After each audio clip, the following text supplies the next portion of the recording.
என்னங்கடி சொல்றீங்க?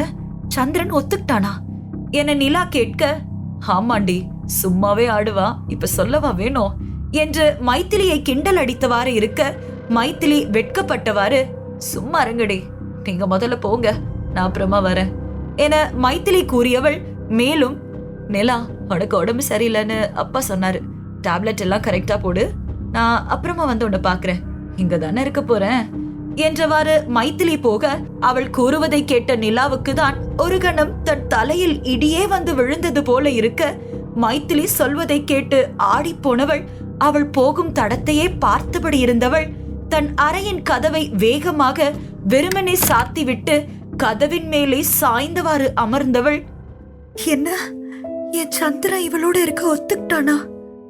ஆனா ஏன் சிட்டு என புலம்பிய நிலாவுக்கு பதில் தெரியாமல் அல்ல, அந்த ஐடியாவை கொடுத்ததே அவள்தானே. இருந்தும் மங்கை அவள் மறந்து விட்டவள், இல்ல சிட்டு, இல்ல, நீ இப்படி பண்ணக்கூடாது, நீ எனக்கு தான், நம்ம சின்ன வயசுல பேசிக்கிட்டோம்ல, அதெல்லாம் மறந்துட்டியா? நீ எப்படி இப்படி பண்ணலாம்? இல்ல, நீ மைத்திலி கிட்ட போக கூடாது சிட்டு என அழுதவள் இரவு மாத்திரையை சாப்பிடாததால் மேலும் விடாமல் அடிக்கும் காய்ச்சலால் மயங்கி போனாள். இங்கு காலை 11 மணிக்கு மைத்திலி கொடுத்த அட்ரஸுக்கு ரமேஷும் சந்திரனும் வந்தார்கள். அவள் நீட்டிய எக்ரிமெண்டை படித்து பார்த்த சந்திரனுக்கு பதட்டமாக இருந்தது. அந்த எக்ரிமெண்டில் அவன் 5 லட்சம் வாங்கி கொண்டு அவனை விற்கிறான், அதுவும் ஒரு இரவு. அதன் பின்பு அவள் மாசமானால் அதற்கு அவன் பொறுப்பு ஏற்றுக்கொள்ள வேண்டாம். ஆனால் அவளுக்கு தாலி கட்டாவிட்டாலும் அந்த குழந்தைக்கு அவன்தான் அப்பா என்று எழுதியிருந்தது. அதை படித்தவனுக்கு எந்த ஆச்சரியமும் இல்லை. ஆம், அவனால் அவள் சொன்ன தேதிக்குள் காசை திருப்பி கொடுக்க முடியாவிட்டால், அவளுடன் ஒரு நைட் அவன் தங்கும்படி நேர்ந்து விட்டால், அவன் அவளையே மணந்து கொள்வதாக ஏற்கனவே சந்திரன் முடிவெடுத்திருந்தான். என்னதான் இருந்தாலும் ஒரு இரவு ஒரு பெண்ணுடன் தங்கிவிட்டு அவளை வேறு ஒருவருக்கு எப்படி என நினைத்தவன் தன் காதலை தியாகம் செய்ய முடிவெடுத்துதான் இந்த இடத்திற்கே அவன் வந்தான். அந்த எக்ரிமெண்டை படித்தவன் கையெழுத்து போட மனமில்லாமல் தன் அம்மாவை நினைத்தபடி கையெழுத்து போட்டுவிட்டு அமௌண்டை வாங்கியவன் அதை எண்ணி பார்க்கும் போதே தன்மேல் ஏதோ தொடுகையை உணர்ந்தவனின் உடல் அருவருப்பாக உணர்ந்தான்.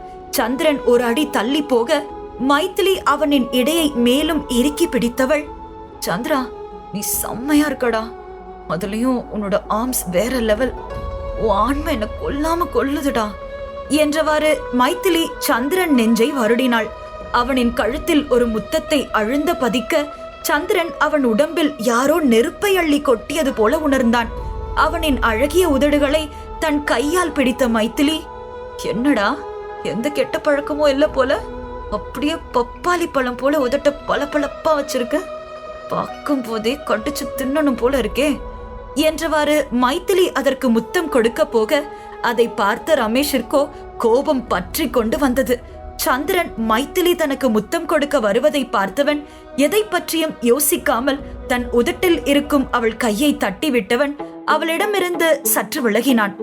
மேடம், நீங்க கொஞ்சம் உங்களை கட்டுப்படுத்துங்க, 10ஆம் தேதி இன்னும் வரல, எக்ரிமெண்ட்ல 10ஆம் தேதி முழுக்க தான் நான் உங்களுக்கு சொந்தம்னு போட்டிருக்கு, அதுக்குள்ள இதெல்லாம் வேணாமே என சந்திரன் கூற, அது மட்டும் இல்ல, நல்ல படி சந்திரா, நான் அழைக்கும் போதெல்லாம் நீ வரணும் என மைத்திலி கூற சந்திரன் அவளை திரும்பி பார்ப்பதை பார்த்தவள், கவலைப்படாத, உன்னை 10ஆம் தேதி தான் சொந்தம் ஆக்குவேன், அதுவரை உன்னோட எனக்கு சில இடத்துக்கு போகணும், உன் நினைவுகளை உருவாக்க என மைத்திலி கூறியவள் மேலும், நீ எனக்கு சொந்தமானவன்றதை மறந்துடாத என மைத்திலி கூறும் போதே சந்திரன் தடுத்து நிறுத்தியவன், நீங்க சொல்றது 10ஆம் தேதிக்கு பாத்துக்கலாம், அன்னைக்கு நீங்க இதெல்லாம் பண்ணுங்க, இன்னைக்கு வேண்டாம் என கூறிய சந்திரனின் நினைவும் நிலாவிடம் செல்ல அமைதியாக இருந்தான்.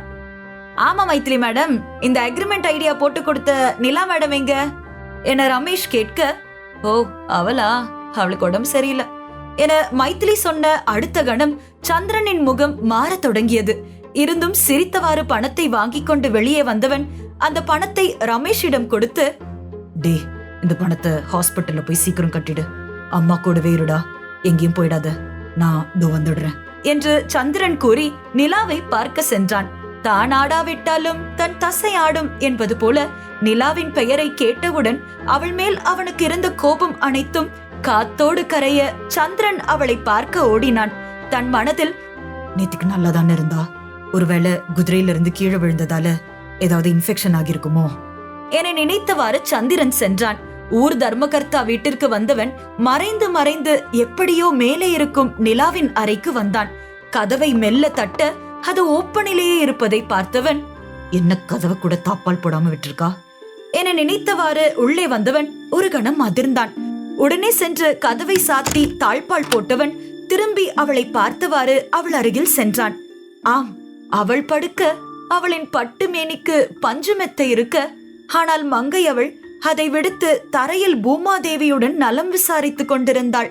அவள் கீழே தரையில் கிடப்பதை பார்த்தவன், நிலா நிலா இங்க பாருமா, நிலா என்னடி ஆச்சு, ஏதாவது சொல்லி தொலையண்டி என சந்திரன் கூறியவாறு நிலாவை தன் மடியில் போட்டவன் அவள் கன்னத்தை தட்ட அவள் உடம்பு கொதிப்பதை பார்த்தவன், என்னடி உடம்பு இப்படி கொதிக்குது, நிலா எழுந்திரடி என மேலும் சந்திரன் அவள் கன்னத்தை தட்ட தன் கண்களை மெல்ல திறந்தவள் சந்திரனை பார்த்து லேசாக சிரித்துவிட்டு சிட்டு என நிலா கூறிய அடுத்த கணம் சந்திரனின் கண்களிலிருந்தும் கண்ணீர் வர ஆரம்பித்தது.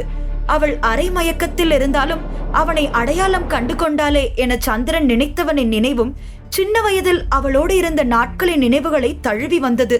அதை பார்த்த நிலா அவனை இறுக்கி அணைத்து கொண்டவள், சிட்டு என்ன விட்டுட்டு போயிடாதடா, சாரிடா, என்ன மன்னிச்சிடு, நான் கிட்ட ரொம்ப தப்பா நடந்துகிட்டேன் என நிலா சொல்ல அவன் அக்ரிமெண்டில் இப்போதுதான் சைன் போட்டுவிட்டு வந்ததை நினைத்து தன் மூச்சை ஆழமாக இழுத்து விட்டவன் அவளின் கையை எடுத்துவிட்டு அவளிடம் இருந்து தள்ளி அமர்ந்தவன், நான் உங்க சிட்டு இல்ல, நீங்க என்ன தப்பா புரிஞ்சிட்டு இருக்கீங்க, நான் சந்திரன் என சந்திரன் கூறியவாறு அவளை தூக்கி கொண்டு வந்து பெட்டில் கிடத்தியவன் எழும் முன்பே சந்திரன் கழுத்தில் தன் இரு கைகளையும் நிலா போட்டு அவனின் அழகிய முகத்தை அருகில் பார்த்தவள், ஏண்டா ஏன் இப்படி போய் சொல்ற, என்ன மறந்துட்டியா என நிலா கேட்க சந்திரன் அமைதியாக இருந்தவன் தன் பார்வையை வேறு பக்கம் திருப்பிக் கொண்டான். ஆம், அவளை பார்த்தால் அந்த பார்வையில் மாட்டிக்கொள்வோம் என்று நினைத்தான். எனவே அவளை பார்க்காமல் அந்த அறையை சுற்றி பார்த்தவனின் பார்வையும் அங்கு இருந்த டேப்லெட் மேல் பட்டது. அதை பார்த்தவனின் கண்கள் சுருங்க சாப்பாடு அனைத்தும் சாப்பிடாமல் இருப்பதை பார்த்தவன், திமிரெடுத்தவ, உடம்பு முழுக்க திமிருவளுக்கு, டேப்லெட் சாப்பிடாம தான் இவளுக்கு இந்த அளவுக்கு உடம்பு நெருப்பா கொதிக்குது போல என நினைத்தவன் அதை எடுத்து வந்து அவளுக்கு ஊட்ட அவள் சாப்பிடாமல் பிடிவாதம் பிடித்தாள். நீ சிட்டு தானே, சொல்லு என நிலா கேட்க, சொல்றேன், நீ முதல்ல சாப்பிடு என சந்திரன் கூறியவன் அவள் வாயில் சாப்பாட்டை திணிக்க அவள் சாப்பிட்டவாறே, சிட்டு என்ன மறந்துட்டியா, நான் தான் உன் குண்டுச்சி என நிலா கூறிய அடுத்த நொடி அவன் கைகள் தடுமாறி அவன் கையில் இருந்த ஸ்பூன் நழுவி கீழே விழ ஒரு கணம் தடுமாறிய சந்திரனுக்கு அவனை கட்டுப்படுத்த முடியவில்லை. ஆம், அவன் காதலி அவனை அடையாளம் கண்டு கொண்டது மட்டுமல்லாமல் அதே அன்புடன் அவள் இப்பொழுதும் இருக்கிறாள் என நினைத்தவன் இருந்தும் ஏனோ தன்னை கட்டுப்படுத்தி, எனக்கு அப்படி யாரையும் தெரியாது மேடம் என சந்திரன் கூறியவன் மாத்திரையை எடுத்து கொடுக்க நிலா அவனை ஒரு கணம் பார்த்தவள் அவன் கையில் இருக்கும் மாத்திரையை தட்டி விட்டாள். என்ன யாருன்னு உனக்கு தெரியாதுல்ல, அப்புறம் எதுக்குடா எனக்கு இதெல்லாம் பண்ற, இங்க இருந்து போடா முதல்ல என நிலா கத்தியவள் திரும்பியவாறு அழ சந்திரன் கீழே இருந்த மாத்திரையை எடுத்து டஸ்ட்பினில் போட்டவன் வேறு மாத்திரையை எடுத்துக்கொண்டு வந்தான். இந்த மாத்திரையை சாப்பிடு நிலா, அப்பதான் உடம்பு சரியாகும் என சந்திரன் கொடுக்க அவள் திரும்பாமலே இருப்பதை பார்த்தவன் சடனாக என்ன நினைத்தானோ தெரியவில்லை. தன் வாயில் அந்த மாத்திரையை போட்டவன் அவள் அருகில் சென்று அவள் பேசும் முன்பே அவள் இரு உதடுகளையும் தன் உதடுகளால் சிறை செய்தவன் தன் நாவால் அவள் உதடுகளை வருடியவாறு திறந்தவன் மாத்திரையை அவளுக்குள் செலுத்தினான். அவள் மாத்திரையை முழுங்கிவிட்டாள் என தெரிந்த பின்பும் ஏனோ சிறை செய்த அவள் இதழ்களை விடத்தான் மறந்துவிட்டான். நிலா சற்றும் எதிர்பாராத நேரத்தில் சந்திரன் முத்தத்தை கொடுக்க அவன் மேல் அவளுக்கு இருந்த காதல் அவனை அனுமதிக்க அவனின் வாசனையால் ஒரு விதமான அவஸ்தையை அனுபவித்தவளின் மனம் இப்போதே முழுவதும் அவனை சொந்தமாக்க துடித்தது. அவனை இறுக்கி காத்து கூட போக முடியாத அளவுக்கு அணைத்து கொண்டவள் அவன் முத்தத்தில் மெல்ல மெல்ல கிறங்கி கண்களை மெல்ல மூடிக்கொண்ட நிலா அவனின் தேகத்தை தன் கை கொண்டு ஆசை தீர தடவி கொடுத்தாள். சந்திரன் அவள் மூடிய கண்களை பார்த்தவன், அவளின் உதடுகளை ஆசை தீர சாப்பிட்டவன், அவள் மூச்சு வாங்க சிரமப்படுவதை பார்த்த பின்பே அவளை விடுவித்தான். அவள் அணைப்புக்குள் இருந்தவனால் அவனை முற்றிலும் கட்டுப்படுத்த இயலவில்லை. இவன் உன் காதலி, உன் குண்டச்சி, இவளை இப்பவே உனக்கு சொந்தமாக்கு என அவனிடம் மன்றாடி கெஞ்சிய அவன் மனதை அவன் கடிவாளம் இட்டு கட்டுப்படுத்தினான். தன்னை அறியாமல் ஐ லவ் யூ குண்டச்சி என ஹஸ்கி வாய்ஸில் கூறியவன் அவள் வாசனையில் முழுவதும் மயங்கி உடல் சூடாகி விரைத்து அவளுக்காக தகித்தது. அவள் உடல் காய்ச்சலில் அனலாக கொதிக்க அவளை அணைத்து கொண்டவனின் உடலோ காய்ச்சல் இல்லாமலே அனலாக கொதித்தது. தன்னை அறியாமல் இருவரின் கைகளும் ஒருவரின் உடலுக்குள் பரவ சந்திரன் நிலாவின் கழுத்தில் தன் முத்தத்தை அழுந்த பதித்தவன். பிறகு தன் நினைவை மீட்டு எடுத்தவன் ஒரு கணம் அவளை தள்ளி நிறுத்தினான். சாரி மேடம், நான் ஏதோ நினைப்புல இப்படி சாரி என சந்திரன் கூறியவாறு திரும்பி போக நிலா அவனின் இடையை பின்னாலிருந்து இருக்க கட்டி அணைத்தவள் அவன் முதுகில் தன் முத்தத்தை அழுந்த பதித்தாள். நான் பண்ணதெல்லாம் தப்புதான் சிட்டு, சாரிடா, என்னை விட்டு போயிடாத.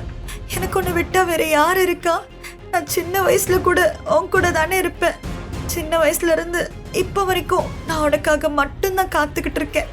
எனக்கு உன்னை ரொம்ப பிடிக்கும்டா. ஐ லவ் யூடா சிட்டு, ஐ லவ் யூ என நிலா தன் காதலை தெளிவாக அவனுக்கு கூறியவள் அவன் முதுகிலேயே தன் முகத்தை வைத்து சாய்த்து கொள்ள அதை கேட்ட சந்திரன் கண்களிலும் கண்ணீர் எட்டி பார்த்தது. இத்தனை வருடங்கள் இந்த வார்த்தைக்காகத்தானே அவன் காத்திருந்தான்.